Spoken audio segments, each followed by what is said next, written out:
Hello friends, ഇന്ന് എങ്ങനെയാണ് ഒരു 3D മെഹന്തി ബോർഡർ വരക്കണമെന്ന് നോക്കാം.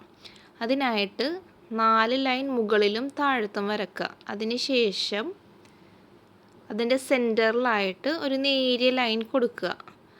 അത് കഴിഞ്ഞതിന് ശേഷം നമുക്ക് ചെറിയ ചെറിയ സർക്കിൾ അതിൻ്റെ സെൻറ്ററിൽ ഇട്ട് കൊടുക്കുക, ഒരു 1/2 ഇഞ്ച് ഗ്യാപ്പിൽ. അത് കഴിഞ്ഞാൽ ഇപ്പോൾ വരക്കുന്ന ഷേപ്പിൽ താഴത്തേക്ക് നമുക്ക് വരച്ചു കൊടുക്കാം. ഇങ്ങനെ അറ്റം വരെ ഇതേ ഷേപ്പിൽ വരച്ചു കൊടുക്കുക. അത് കഴിഞ്ഞാൽ ഈ സെയിം ഷേപ്പ് തന്നെ മുകളിൽ നിന്ന് താഴത്തേക്ക് വരക്കുക. അത് തൊട്ട് അപ്പുറത്തെ സർക്കിളിലാണ് വരക്കേണ്ടത്. ഇതേപോലെ ഇതിൻ്റെ എൻഡ് വരെ വരച്ചു കൊടുക്കുക. അതിന് ശേഷം താഴത്തുനിന്ന് ഇത് അപ്പുറത്തെ ലൈനിലേക്ക് മുട്ടിച്ചു കൊടുക്കുക. ഇതേ സെയിം മെത്തേഡ് തന്നെ മുകളിലും ചെയ്തു കൊടുക്കാം. ആ ഒരു കർവ് വരച്ചു കൊടുക്കാം. ഇതിപ്പോൾ വരച്ച് കഴിയുമ്പോൾ ഒരു പിരിഞ്ഞിരിക്കുന്ന ഒരു രീതിയാണ്, ഒരു 3D ആയിട്ടാണ് ഇത് ഫീൽ ചെയ്യണത്. ഇതിന് ശേഷം നമുക്ക് ഈ ഗ്യാപ്പുകളൊക്കെ ഒന്ന് ഫില്ല് ചെയ്ത് കൊടുക്കാം.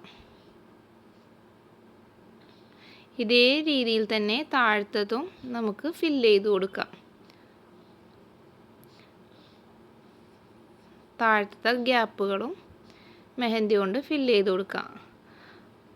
അതിന് ശേഷം സെൻറ്ററിൽ നമ്മൾ സർക്കിൾ കൊടുത്തല്ല, ആ ചെറിയ സർക്കിൾ നമുക്ക് മെഹന്തി ഫില്ല് ചെയ്ത് കൊടുക്കാം. ഇതിപ്പോൾ മൊത്തം കംപ്ലീറ്റ് ആയി കഴിയുമ്പോൾ ഇത് വേറൊരു ലുക്കാണ് കാണാനായിട്ട്. അതിന് ശേഷം നമ്മൾ 4 ലൈൻ വരച്ചതിൽ സെൻറ്ററിൽ 2 ലൈനിൽ ഫില്ല് ചെയ്ത് കൊടുക്കുക മെഹന്തി.